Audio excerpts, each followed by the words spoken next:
Today's other main story: for the first time since the Scottish Parliament was reconvened back in 1999, the government at Westminster has decided to block a piece of Scottish legislation. The bill in question is the Gender Recognition Bill, which members of the Scottish Parliament approved last month. Now, the aim of the bill is to simplify and to speed up the process by which a person can change their legally recognised gender. Ministers at Westminster say that the bill would have an adverse effect on equality laws which apply to all of England, Scotland and Wales. The First Minister of Scotland, Nicola Sturgeon, says the decision to block the bill is an outrage and warned that the Scottish Government would challenge the decision in court. Our political editor, Chris Mason, is in Edinburgh tonight with the latest. Hugh, this matters because of the issue in question, but it also matters because it asks some of the most important questions in politics. How are we governed? By whom? And from where? Today, the tensions between the UK government and the Parliament and the government here in Edinburgh were exposed once again. It's awkward and a row is only just beginning. This is the ceremonial mace. It represents the Scottish Parliament's authority. We're seeing it here at the opening of its 6th session the year before last. And next, the Crown of Scotland, a symbol of royal authority. But power is shared in the UK and with a rule book. All the laws that are passed here are checked to make sure they don't contradict with laws for the whole of the UK. If they do, they can be stopped, but that is a power that has never been used before. Never, that is, until tonight. In a statement, the Secretary of State for Scotland, Alistair Jack, said, "I have decided to make an order under Section 35 of the Scotland Act 1998, preventing the Scottish Parliament's Gender Recognition Reform Scotland Bill from proceeding to royal assent. I'm concerned that this legislation would have an adverse impact on the operation of Great Britain-wide equalities legislation." And the Gender Recognition Reform Scotland Bill is passed. This was the moment just before Christmas when the Scottish Parliament strongly endorsed changing the law. A moment of triumph for some, disappointment for others.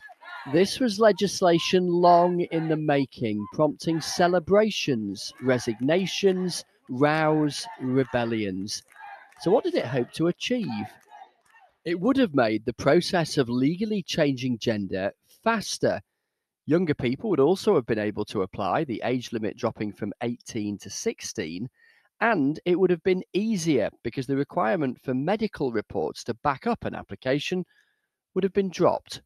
The plan was days away from becoming law. That isn't going to happen, for now at least.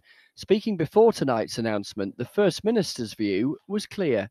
I think it will be using trans people, already one of the most vulnerable, stigmatised groups in our society, as a political weapon. And I think that will be unconscionable and indefensible and really quite disgraceful. Labour say the UK and Scottish governments need to get round the table and find a solution to this. But it looks like it'll be the courts that soon beckon now. Chris Mason, BBC News in Edinburgh. Well, as Chris was explaining there, the bill passed by the Scottish Parliament would lower the age from 18 to 16 at which people can apply for that legal document confirming a change of gender. So let's get more on the background and the detail from our LGBT and identity correspondent, Lauren Moss. Lauren. Thanks, Hugh. So let's go through some of those key points of the bill. It was passed by the Scottish Parliament last month, and it will make it easier for people who live in Scotland or were born there to change their legal sex that's listed on their birth, marriage and death certificates. It'll remove the need for a medical diagnosis of gender dysphoria, the sense of unease someone experiences if their gender identity or the perception of their gender is different to the sex registered when they were born. It'll lower the age that people can apply from 18 to 16, and they can do so after 3 months of living in their gender or 6 months for under 18s instead of 2 years. Now, at the minute, around 25 to 30 people change their legal sex in Scotland every year. The Scottish Government estimates this could increase tenfold to about 300 a year. 9 other countries in Europe have a form of self-ID. Now, while we don't know how many people in Scotland may apply, the census in England and Wales found that 96,000 people identify as transgender men and women. The current process to get that gender recognition certificate is so long, costly and dehumanising that I've not been able to access that myself, even though I've been out as trans since I was 18. I'm 23 now, but I've been on the waiting lists for the Gender Identity Clinic for 4.5, nearly 5 years now. So why is it controversial? Well, critics are concerned about how the bill could come into conflict with equalities law in the rest of the UK, which Scotland doesn't have the power to make changes to. For example, if somebody changes their legal sex, what's the impact on access to single-sex spaces like domestic abuse refuges or schools in the case of under 18s? Now, under the Equality Act, certain spaces can exclude transgender people if there are justifiable reasons over privacy or safety. And some campaigners feel there needs to be more scrutiny.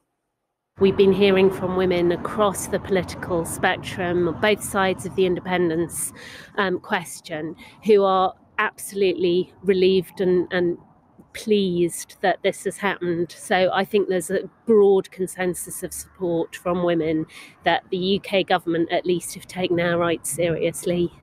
10 years ago, the political debate was over equal marriage. Now it's gender recognition, and this one is far from over.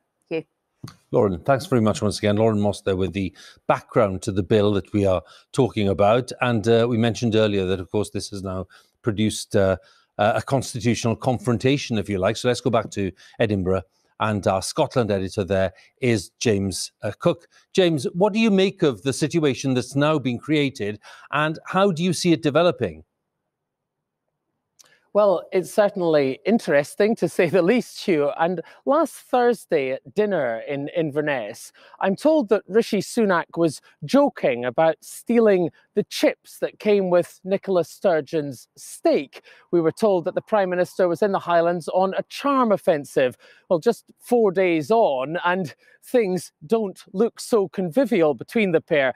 To be honest, you can overstate how convivial they were in the first place. There were some serious disagreements at that private dinner. But now, as you say, we're in a big row, a big political row and a constitutional row. So where do we go from here? Well, there is a suggestion from the Secretary of State for Scotland, Alistair Jack, that perhaps the Scottish Parliament here could consider redrafting this legislation, although some people within the UK government even accept that doing so would actually gut the provisions of the bill, gut the intent of the bill, and that really that's a non-starter. What are the other options? Well, we might see the Scottish Government, or at least its lawyers, marching up the Royal Mile here to the Court of Session and mounting a legal challenge. I think the sense here is that is very likely to happen indeed, although there's not unanimity within the SNP that they would necessarily win that challenge, despite the confident-sounding words of Nicola Sturgeon. Either way, wherever we go here, it is clear that the culture wars and the Constitution are coming together